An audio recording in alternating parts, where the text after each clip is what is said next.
You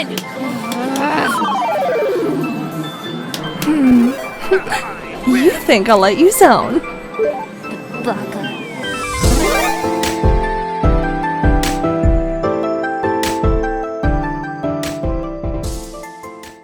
Hey guys, I think this will be a weekly news thing, maybe, but I missed a few days, so give me a pity star for just doing a good job.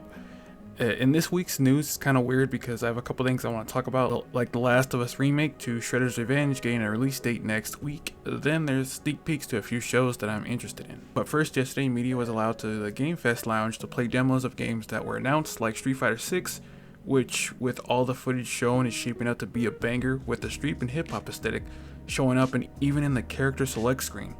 One thing people found out in the demo was that there is a comeback mechanic in that if any character reaches 25% health or lower, then the critical art will do more damage with the variation to the animation from the regular one. Another thing is Jamie will let his hair down once he reaches level 4 of his drunken style. There was also a Legal trailer, but he wasn't in that build Capcom brought with them to LA.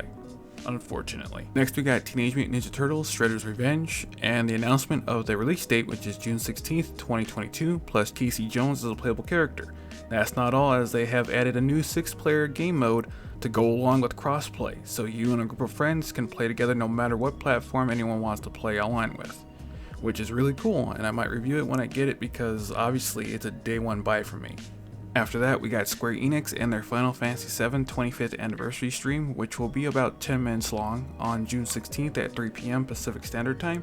So I wonder what they will show, maybe some new merch, other projects, at most either a new teaser trailer for part 2 or just a still image.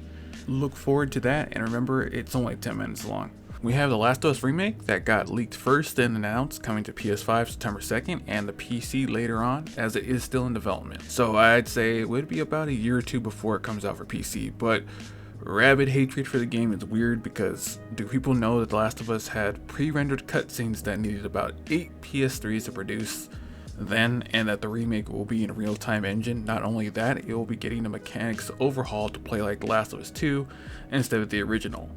It will also have items and weapons in the game that weren't in the original, along with a multitude of accessibility options. And for those that say it won't sell, the special edition pre-orders at PlayStation Direct were already sold out by the time I looked it up.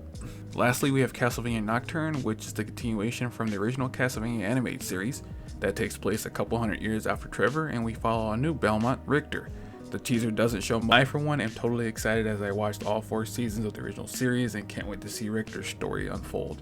After that, we have Sonic Prime with 2 new sneak peeks, but they only announced that Shadow and Big the cat will be appearing in the show in some form or another. Other than that, the old synopsis reappeared, stating that Sonic has grown arrogant and started to not appreciate his friends, so he goes on an adventure for redemption and self-discovery. No release date for either shows, just it's still coming. That should do it for this week. What announcements got you excited? Leave a comment below. Stay safe, guys, and I'll see you in the next video. Hey, glad you could make it, but if you could be so kind as to leave a comment and maybe subscribe so we can keep the lights on. Thanks.